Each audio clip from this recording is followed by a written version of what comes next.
जय जिजाऊ, मी आशिष मगर. स्वागत आहे तुमचं एटीएम गुरु या युट्यूब चॅनलवर. बघा, मागच्या 40 वर्षापासून मराठ्यांना आरक्षण मागितल्या जात आहे, परंतु अजूनपर्यंत एकदाही मराठ्यांना टिकणारं आरक्षण मिळालेलं नाही. साधारणतः मराठ्यांच्या आरक्षणामध्ये सगळ्यात मोठा अडथळा काय सांगितला जातो की मराठ्यांना जे आरक्षण दिलं जातं ते आरक्षण शैक्षणिक आणि सामाजिक मागासले पण सिद्ध होत नाही, म्हणून ते काढून टाकलं जातं. मग मराठ्याच्या आरक्षणामध्ये शैक्षणिक आणि सामाजिक मागासले पण सिद्ध न करता येणं हा सगळ्यात मोठा अडथळा सांगितला जातो. पण हा अडथळा मुळात नाहीये. मराठ्यांचं सामाजिक आणि शैक्षणिक मागासले पण सिद्ध करणं हे सोपं आहे, पण याच्या मागे आरक्षण न देण्यामागे खूप मोठं षडयंत्र आहे, खूप मोठं कारण आहे. ते कारण आपल्याला समजून घेणं खूप महत्त्वाचं आहे. सध्या मनोज जरांगे पाटलांच्या नेतृत्वाखाली मराठ्यांना 24 ऑक्टोबर पर्यंत आरक्षण मिळावं अशी मागणी करण्यात आलेली आहे. सध्या सरकारमधील जे नेते आहेत, जसं की मुख्यमंत्री असतील श्री शिंदे साहेब, यांनी सुद्धा सांगितलंय की आम्ही मराठ्यांना टिकणारं आरक्षण देणार आहोत. किंवा अजित पवार असतील, त्यांनी सुद्धा सांगितलं की गडबड करता येणार नाही, आपल्याला टिकणारं आरक्षण द्यायचंय. किंवा मग नारायण राणे असतील, किंवा मग छत्रपती संभाजीराजे ज्यांनी काल परवा एक पत्रकार परिषद घेतली, त्यामध्ये त्यांनी सांगितले की मराठ्यांना आरक्षण सरकारने टिकणारं द्यावं, म्हणजे मराठ्यांचं शैक्षणिक आणि सामाजिक मागासले पण सिद्ध झाल्याशिवाय मराठ्यांना आरक्षण मिळणार नाही, असं त्यांनी सुद्धा स्टेटमेंट केलं. पण मूळ मुद्दा मराठ्यांना सामाजिक आणि शैक्षणिक मागासलेपणा सिद्ध करणं हा नाहीच आहे. मुळात मराठ्यांना आरक्षण न मिळण्याचं एक वेगळं कारण आहे आणि ते खूप मोठं षडयंत्र आहे. ते आज मी तुमच्या समोर मांडणार आहे. फक्त व्हिडिओ शेवटपर्यंत पहा, कारण तुम्हाला हे समजलं पाहिजे आणि ते सगळ्या आपल्या बांधवांना समजून तुम्हाला सांगता आलं पाहिजे. बघा, महाराष्ट्रामध्ये एकूण क्षेत्रफळ किती आहे? तर महाराष्ट्रामध्ये जमिनीचे एकूण क्षेत्रफळ आहे 307 लाख हेक्टर आहे.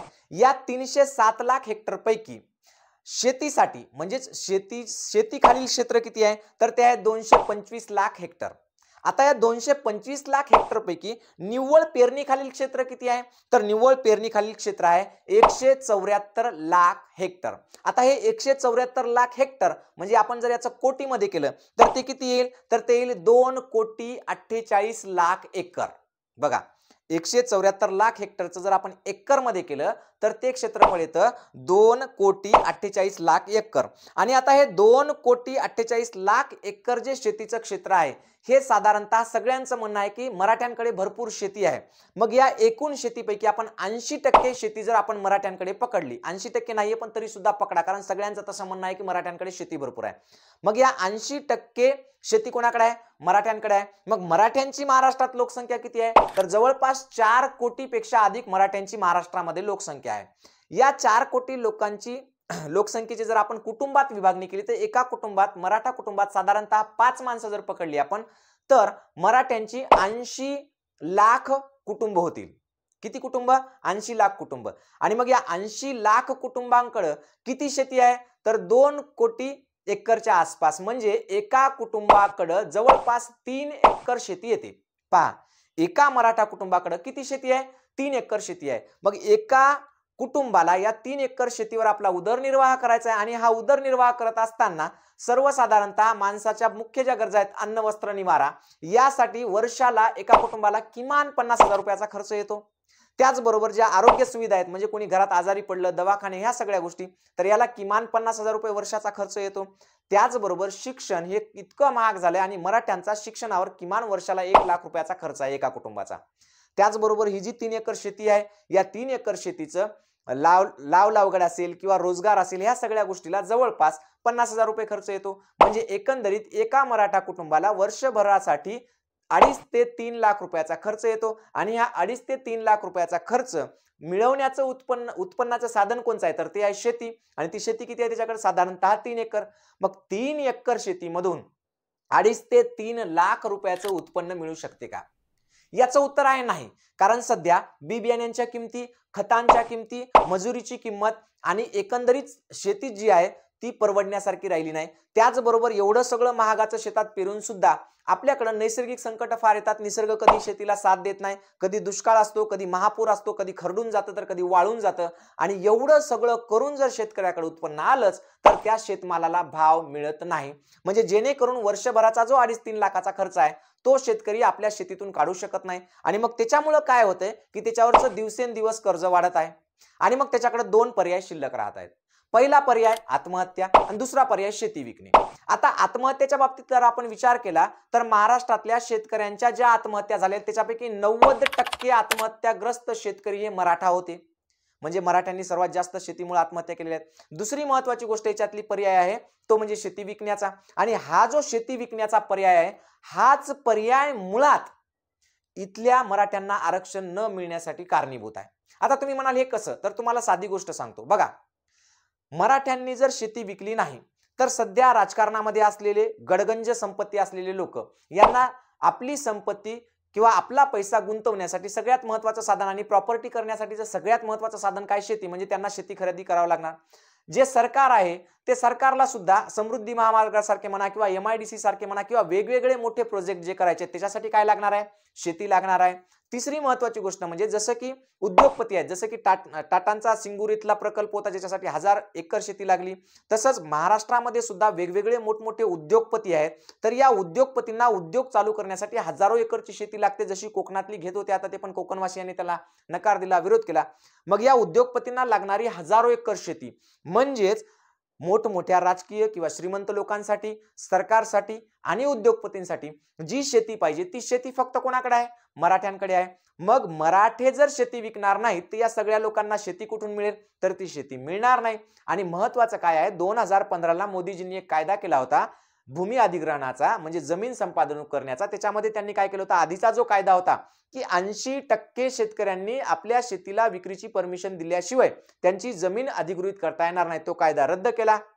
आणि त्यांनी नवीन कायदा केला की उद्योगासाठी, संरक्षणासाठी आणि सरकारच्या प्रोजेक्टसाठी कोणत्याही शेतकऱ्याची जमीन आता विना परवाना, म्हणजे शेतकऱ्यांची संमती असो नसो, ती जमीन अधिगृहित करता येणार होती. परंतु राकेश टिकैत आणि त्याचबरोबर पंजाब आणि हरियाणाच्या शेतकऱ्यांनी खूप मोठी आंदोलनं केली आणि या आंदोलनामुळे काय झालं की त्यांना हे जे निर्णय आहे ते मागे घ्यावा लागला. पण आता मूळ मुद्दा असा आहे की मग मराठे जर समजा मराठ्यांना जर राजकारण आपलं आरक्षण मिळालं आणि मराठे जर आरक्षणामध्ये गेले तर सगळ्यात महत्वाची गोष्ट काय होईल की मराठ्यांचा शिक्षणावरचा खर्च कमी होईल, म्हणजे त्यांना कर्ज काढावे लागणार नाही. त्याचबरोबर मराठ्यातली काही मुलं नोकरीला लागतील, म्हणजे घरातलं उत्पन्न वाढेल. तिसरी महत्वाची गोष्ट की खर्च आणि उत्पन्न दोन्ही गोष्टी, खर्च कमी आणि उत्पन्न वाढल्यामुळे शेती विकायची गरज पडणार नाही. आणि मग शेती विकायची गरज पडणार नाही तर या श्रीमंत लोकांनी, सरकारने आणि उद्योगपतींनी शेती कोणाची ग्रहित करायची, कोणाची शेती घ्यायची, हा सगळ्यात मोठा प्रश्न आहे. कारण मराठा समाजाशिवाय म्हणजे इतर आदिवासी बांधव असतील किंवा इतर काही दलित बांधव असतील यांची शेती विकण्यावर बरेचसे निर्बंध आहेत, ते कोणी घेऊ शकत नाही, त्याच्यासाठी वेगळे कायदे आहेत. मग फक्त मराठ्यांची शेती ते अधिगृहित करू शकतात.